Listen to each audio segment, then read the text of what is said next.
Chapter 33. The account of the death of Alexandra.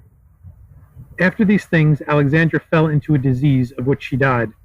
And when her recovery was almost despaired of, her son Aristobulus went out from Jerusalem by night, attended by his servant.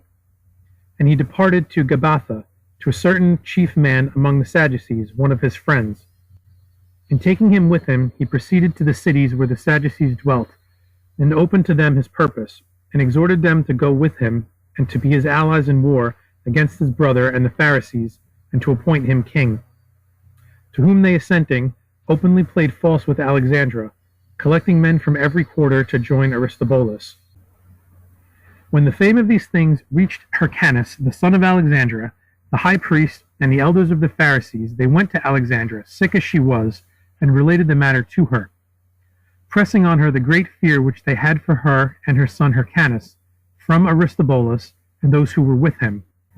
To whom she answered, I am truly near death, so that it is more proper and profitable for me to attend to my own affairs. What therefore can I do, being situated thus? But my men and my goods and my arms are with you and in your hands. Therefore order the business as it seemeth to you right, imploring the aid of God upon your matters, and asking deliverance from him. Then she died, and the amount of her age was 73 years, and the time of her reign 9 years. Chapter 34. The account of Aristobulus' attack on his brother Hyrcanus after Alexandra's death. When Aristobulus departed from Jerusalem in the days of Alexandra, he left his wife and children in Jerusalem. But when the news of his departure reached Alexandra, she confined them in a certain house, setting a guard over them. But when Alexandra was dead, Hyrcanus called them to him, and behaved kindly to them, and took care of them, that they might deliver him from his brother, if haply he should conquer him. Then Aristobulus led out a great army as far as Jordan, and Hyrcanus went out against him with an army of Pharisees. And when the two armies had encountered, great numbers of Hyrcanus' army were slain, and Hyrcanus and the remainder of his army took flight, whom Aristobulus and his troops pursuing slew every one whom they caught, excepting those who surrendered themselves. Then Hyrcanus retreated into the holy city, whither also arrived Aristobulus and his army, and he surrounded it on every side with his tents, and attempted by stratagem to destroy the fortification. And the elders of Judah and the elders of the priests went out to him, and forbade his doing what he had designed, requesting him to dismiss from his mind whatever hostile feelings he had toward his brother, to which proposal he assented. Then it was agreed between them and Aristobulus should be king over Judah, and Hyrcanus should be high priest in the house of God, and next to the king in dignity. And Aristobulus assented to these terms, and entered the city, and had an interview with his brother in the house of God. And they took an oath together to ratify those terms which the elders had mutually agreed on. So Aristobulus was made king, and Hyrcanus was ranked next unto him. And men were at peace, and the affairs of these two brothers were rightly ordered, and the state of their people and of their country became one of tranquility. Chapter 35. The account of Antipater, that is, Herod, the king, and of the seditions and battles which he kindled between Hyrcanus and Aristobulus. There was a man of the Jews, of the sons of certain of those who went up out of Babylon with Ezra the priest, named Antipater. And he was wise, prudent, acute, brave, and high-minded, of a good disposition, kind and courteous, also rich, and possessing many houses, goods, and flocks. This man King Alexander had made governor of the country of the Idumeans, from whence he had taken a wife, by whom he had 4 sons, namely Phasaelus, Herod, who reigned over Judah, Pharos, and Josephus.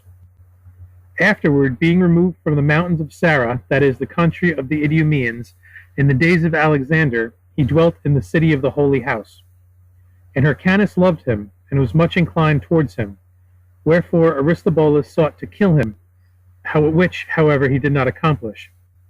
So Antipater was exceedingly afraid of Aristobulus, and for that reason began secretly to plot against Aristobulus' kingdom. He went therefore to the principal men of the kingdom, having gotten from them a pledge of secrecy respecting the matters which he was about to communicate. He began to talk to them of the infamous life of Aristobulus, his tyranny, his impiety, and the bloodshed which he had caused, and his usurpation of the throne of which his elder brother was more worthy. Then he bade them beware of the great and good God, unless they took away the tyrant's ruling hand, and restored what was due to their rightful sovereign.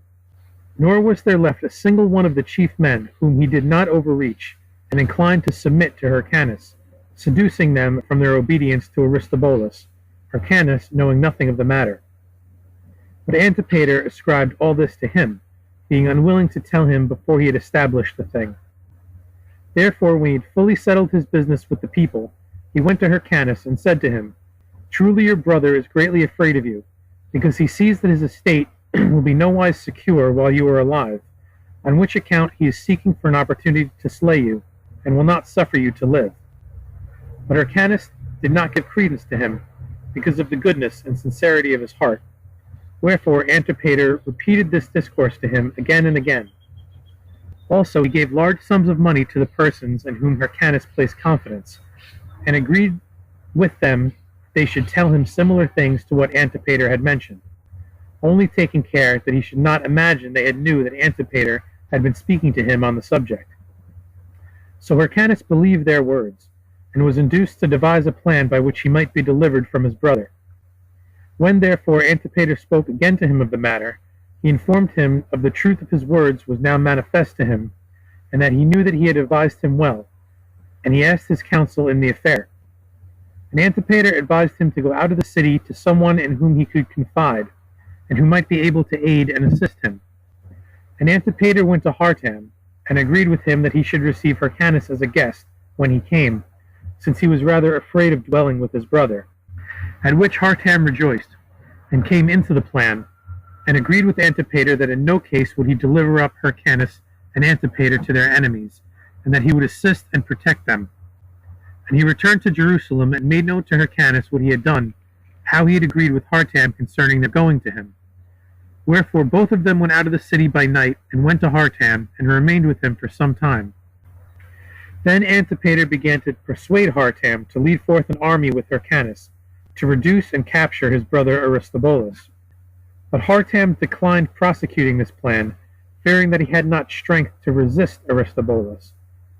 But Antipater ceased not to show him that the business with Aristobulus was easy, and to urge him to it by arguments of the treasure to be gained, and by the greatness of glory which he would acquire, and the memory which he would leave behind him, until he consented to march, yet upon condition that Hyrcanus would restore to him whatever cities and towns belonging to him his father Alexander had taken away.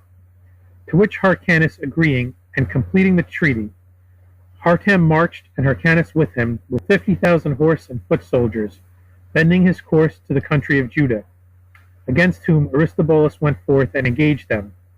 And when the fight had become fierce, many of Aristobulus' army went over to Hyrcanus, which Aristobulus perceiving, sounded a retreat, and returned to his camp, fearing lest his whole army should gradually slip away to the enemy, and thus he himself should be taken prisoner. But when the night was coming on, Aristobulus departed from the camp alone, and went to the holy city. And when on break of day his departure became known to his army, the greater part of them joined themselves to Hyrcanus, and the rest dispersed and went their ways. But Hyrcanus, Hartam, and Antipater went straight to the city of the holy house, carrying with them a large army. And they found Aristobulus already prepared for a siege, for he had closed the gates of the city, and had placed men on the ramparts to defend it. And Hyrcanus and Hartam encamped with their forces against the city, and besieged it.